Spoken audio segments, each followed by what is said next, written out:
Hello बच्चों, आइए दिए गए प्रश्न को समझते हैं। लोकल डायरेक्टरी से 100 कुल नाम यादृच्छिक चुने जाते हैं। इन कुल नामों में अंग्रेजी वर्णमाला के अक्षरों की संख्या निम्न है। तो यहाँ में एक सारणी दे रखी है जिसमें पहला जो कॉलम है वो अक्षरों की संख्या और दूसरा है कुल नामों की संख्या। तो इन कुल नामों में अक्षरों की संख्या की माध्यिका और समांतर माध्य ज्ञात कीजिए। इन कुल नामों का बहुलक आकार भी ज्ञात कीजिए। तो आइए सबसे पहले मुख्य अवधारणा पर चर्चा कर लेते हैं। मुख्य अवधारणा मुख्य अवधारणा सबसे पहले हम इन तीनों के सूत्र समझ लेते हैं। हमें इस प्रश्न में तीन चीजें निकालनी है। पहला माध्यिका, दूसरा समांतर माध्य और तीसरा बहुलक। तो यहाँ पे माध्यिका का सूत्र क्या होता है? सबसे पहले अगर हमें सारणी से माध्यिका ज्ञात करनी है तो माध्यिका बराबर होती है एल धन n/2 माइनस सी एच बटे एफ गुणा एच। ये होता है सारणी से माध्यिका निकालने का सूत्र। अब हम दूसरे नंबर पे हमें समांतर माध्य ज्ञात करना है। समांतर माध्य का सूत्र होता है समांतर माध्य बराबर होता है समेशन एफ आई एक्स आई बटे समेशन एफ आई। और हमें तीसरे नंबर पे निकालना है सारणी से बहुलक। तो बहुलक निकालने का सूत्र क्या होता है? बहुलक बराबर होता है एल धन कोष्टक के अंदर F1 माइनस F0 बटा 2F1 minus F0 minus F2 और गुणा में H। ये होता है बहुलक निकालने का सूत्र। तो आइए हम एक एक करके सभी की गणना करते हैं। तो सबसे पहले यहाँ पे माध्यिका ज्ञात करते हैं। माध्यिका ज्ञात करने के लिए हम एक सारणी बना लेते हैं अलग से। तो हमने यहाँ पे माध्यिका के लिए एक सारणी बना ली है जिसमें पहला जो कॉलम है वो वर्ग अंतराल के लिए है, दूसरा बारंबारता और तीसरी हम निकालेंगे इसमें संचयी बारंबारता, यानी कि इसे प्रदर्शित करेंगे हम CF से। संचयी बारंबारता हम कैसे ज्ञात करेंगे? बारंबारता जो दे रखी है उसको एक एक करके हम जो आगे वाली जो बारंबारता है उसमें जोड़ते चले जाएंगे। जैसे यहाँ पे 6 है, 6 धन 30 कितना होगा? 36 हो जाएगा। 36 धन 40 कितना हो जाएगा? 76 हो जाएगा। 76 धन 16 कितना हो जाएगा? 92 हो जाएगा। 92 धन 4 कितना हो जाएगा? 96 और 96 धन 4 कितना हो जाएगा? 100।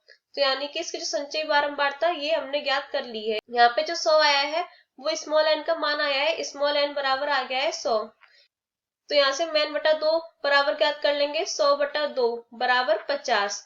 अब हम ये देखेंगे कि 50 किस वाले वर्ग अंतराल में आएगा। तो यहाँ पे 4 से 7 वाले वर्ग अंतराल की जो संचयी बारंबारता है वो 36 है और 7 से 10 वाले की संचयी बारंबारता 76 है। ये जो 50 है वो 7 से 10 वाले वर्ग अंतराल की बारंबारता के मध्य आएगा। तो हमने इसको यहाँ पे एक टिक लगा दिया ताकि हमें पहचानने में आसानी हो सके। अब हम यहाँ बाकी मानों को भी देख लेते हैं। यहाँ पे L बराबर क्या हो जाएगा? L बराबर होगा जो 7 से 10 है, इसमें जो निम्न संख्या है वही L का मान होगा। तो इसमें 7 और 10 में कौन सा छोटा है? 7 छोटा है, तो L बराबर कितना हो जाएगा? 7 आ जाएगा। और यहाँ पे n बटा 2 हमारे पास 50 आ ही गया है। CH क्या होती है यहाँ पर? n बटे 2 का मान जिस वर्ग अंतराल के अंतर्गत आया है उसकी संचयी बारंबारता के जो ऊपर वाला जो मान होता है वो CH का मान होता है, यानी कि जो यहाँ पे 36 होगा वो इसके लिए CH का मान होगा। तो CH बराबर कितना होगा? 36। और यहाँ पे क्या बचा हुआ है? F यानी कि बारंबारता। तो बारंबारता कितनी दे रखी है इस वर्ग अंतराल के लिए? 7 से 10 वाले वर्ग अंतराल के लिए 40। तो F बराबर हो जाएगा 40। और H का मतलब होता है, H बराबर होता है जो वर्ग अंतराल के बीच का कितना अंतर है। तो यहाँ पे 10 में से 7 जाएंगे तो कितने बचेंगे? 3। तो H का मान कितना हो जाएगा? 3 हो जाएगा। तो हम इन सब मानों को माध्यिका के सूत्र में रख देते। तो माध्यिका बराबर हो जाएगा M बराबर, इसे M से प्रदर्शित करेंगे, M बराबर L धन सूत्र हमने मुख्य अवधारणा पढ़ा था n बट्टे 2 माइनस CH बटे F गुणा में S। सभी मानों को रख दीजिए। तो M बराबर कितना आ जाएगा? M बराबर आ जाएगा 7 धन n बटे 2 का मान 50 माइनस CH का मान कितना था? 36 बटे F का मान 40 गुणा 3। इसको हल कर देते तो M बराबर आ जाएगा 7 धन 50 में से 36 की 14 बट्टे 40 गुणा 3, 14 बट्टे 40 गुणा 3। इसको और हल करेंगे तो क्या आ जाएगा? M बराबर आ जाएगा 7 धन 14 बट्टे 40 गुणा 3। कितना उत्तर आ जाएगा तीनों को हल करने पे? 1.05। तो M बराबर कितना आ जाएगा? 8.05। तो इसकी माध्यिका कितनी आ गई? माध्यिका आ गई 8.05। अब हमें दूसरे नंबर पे समांतर माध्य ज्ञात करना है। तो समांतर माध्य कैसे ज्ञात करेंगे? तो यहाँ हम समांतर माध्य के लिए भी एक सारणी बना लेते हैं अलग से। तो हमने यहाँ पे समांतर माध्य के लिए भी एक सारणी बना ली है। अब यहाँ पे जो पहला कॉलम है वो वर्ग अंतराल के लिए है, दूसरा कॉलम है एक्स आई। एक्स आई यहाँ पे हम कैसे ज्ञात करेंगे? दोनों वर्ग अंतरालों को जोड़ देंगे और उसमें 2 का भाग लगा देंगे।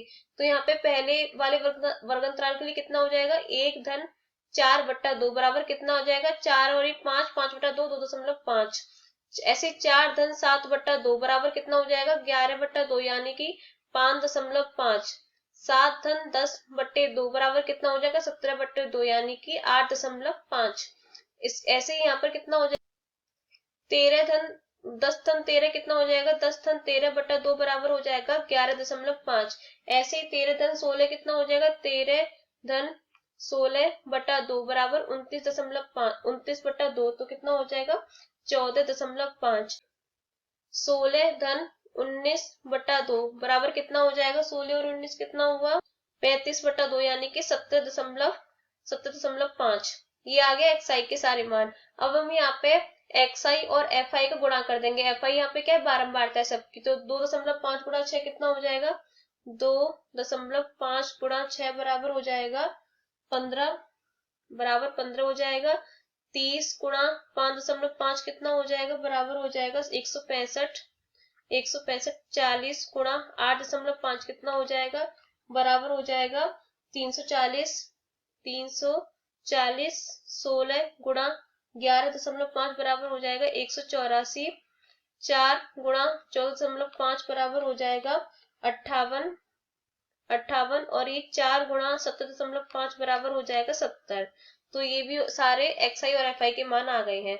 अब हम यहाँ पे इनको जोड़ लेते हैं तो क्या बनेगा? ये summation x I F I बराबर कितना आ जाएगा? ये 832। सबको जोड़ के आ जाएगा 832। और यहाँ पे समेसन एफ आई का मान कितना आ जाएगा? सारी बारंबारताओं को जोड़ दीजिए तो समेसन एफ आई बराबर आ जाएगा 100।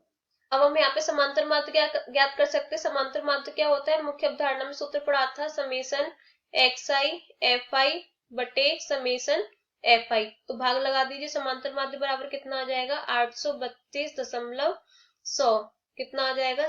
एक्स बार बराबर आ जाएगा 100 का भाग 832 में लगाएंगे तो कितना आ जाएगा? 8.32। तो यहाँ से समांतर माध्य बराबर कितना आ गया? समांतर माध्य एक्स बार बराबर आ गया 8.32। अब हमें बस लास्ट में अब हमें क्या निकालना है? अब हमें बहुलक निकालना है। तो उसके लिए भी हम एक सारणी ले लेते हैं। बहुलक का सूत्र होता है, बहुलक बराबर भी हमने मुख्य अवधारणा में पढ़ा था, क्या होता है? बराबर एल धन F1 माइनस F0 बटे 2F1 minus F0 minus F2 और गुणा में H। तो यहाँ पे क्या क्या मान होंगे? L बराबर होगा यहाँ पर। अब हम यहाँ पर देखते हैं कि सबसे ज्यादा बारंबारता किसकी है। सबसे ज्यादा बारंबारता है 7 से 10 वाले वर्ग अंतराल की, यानी कि 40 सबसे अधिक है। तो यहाँ पर हम L का मान क्या हो जाएगा? L का मान जिसकी बारंबारता सबसे अधिक होती है उस वर्ग अंतराल की जो निम्न संख्या होती है वही L का मान होता है। तो यहाँ पे निम्न संख्या यानी कि छोटी वाली संख्या, तो यहाँ पे L बराबर कितना हो जाएगा? 7 हो जाएगा। तो L बराबर यहाँ पे 7 हो जाएगा। F1 क्या होगा? जो बारंबारता सबसे अधिक है वो F1 का मान हो जाएगी। F0 क्या होगा? जो जिस वर्ग अंतराल की बारंबारता सबसे अधिक है उससे ठीक पहले वाले वर्ग अंतराल की बारंबारता, यानी कि F0 बराबर कितनी हो जाएगी? 30 हो जाएगी। और F2 यहाँ पे क्या होगा? F2 जिस वर्ग अंतराल की बारंबारता सबसे अधिक है उसके ठीक बाद वाले वर्ग अंतराल की बारंबारता, यानी कि F2 का मान कितना हो जाएगा? 16। तो यहाँ से हमें सारे मान मिल गए हैं। और H का मान कितना है? H बराबर होता है दोनों वर्ग अंतराल के बीच का अंतर। तो यहाँ पे 10 में से 7 घटा दीजिए, कितना उत्तर आ जाएगा? 3। तो H का मान कितना हो जाएगा? 3। अब सारे मान रख दीजिए तो बहुलक कितना आ जाएगा? बहुलक बराबर हो जाएगा L का मान 7 धन F1 का मान 40 माइनस F0 का मान 30 बट्टे 2 गुणा 40 माइनस F0 का मान कितना है? 30 है, माइनस F2 का मान 16 और गुणा में 3। इसको हल कर देते हैं तो 7 धन 10, 40 में से 3 गई 10, 10 बट्टे 40 तो नहीं 80, 80 में से 30 गई और 80 में से 30 और 16 जाएंगे तो कितने बचेंगे?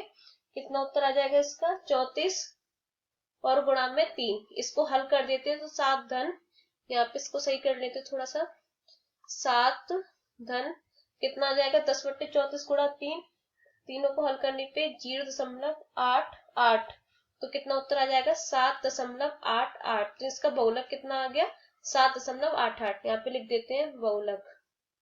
बहुलक। तो इस तरह से हमने तीनों मान ज्ञात कर लिए हैं। माध्यिका हमने ज्ञात कर ली, समांतर माध्य ज्ञात कर लिया, बहुलक ज्ञात कर लिया। तो यही इस प्रश्न का उत्तर है। आशा करते हैं कि आपको प्रश्न समझ में आया होगा। धन्यवाद।